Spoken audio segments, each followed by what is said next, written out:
Alright, YouTube. Thought I'd point something out here. We did a step down.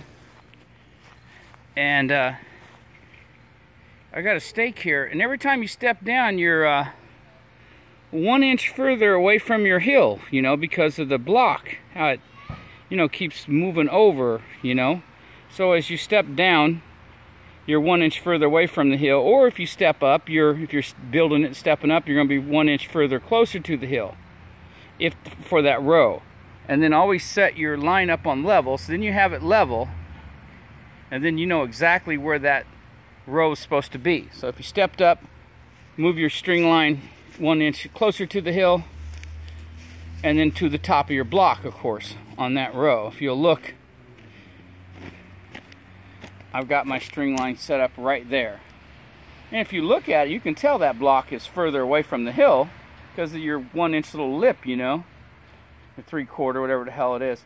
But hey, here's a perfect example when you get too carried away and you put 2 extra courses on instead of your geogrid. I'm supposed to have geogrid going back to keep the wall from falling over. You know, so anyway, I get to take them 2 courses off. Hell, they're only 100 pounds a piece, you know. What the hell? But anyway, it's no big deal. I'll take them off. But I'll do a video on this geogrid crap too. They got it at Menards. Good luck finding your sales associate to know where the hell it's at. It was over by the block, imagine that. Mirror grid, they call it retaining wall geogrid. And that's what's going to hold them wall from falling over, falling away from the hill. And you put that actually in between the block layers.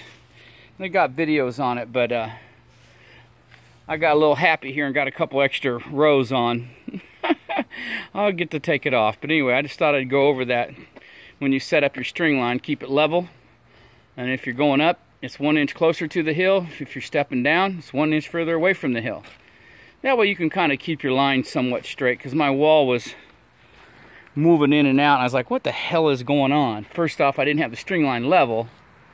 And at different levels, every 8 inches, it's 1 inch one way or the other. So you need to be thinking about it. It's not that big a deal probably, but you know, anyway. Thought I'd see how much rock I got here in the front. It's pretty cool. Got my drain tile down here. Got 6 inches of big large rock underneath. You know, water can go under and out the front, down the pipe. If water ever gets to this pipe, you've failed, you know. It's just an emergency drain, you know.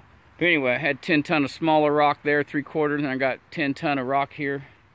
We'll see how it goes. I'll peel these top 2 layers off, and when I do the geogrid stuff, I'll show you how that goes, okay? Because there's going to be 2 or 3 rows of it going back, you know, if the wall's 6 foot high, go back 12 feet. We'll kind of angle it up the hill or do something. It helps hold your wall in. Anyway, thank you for your time.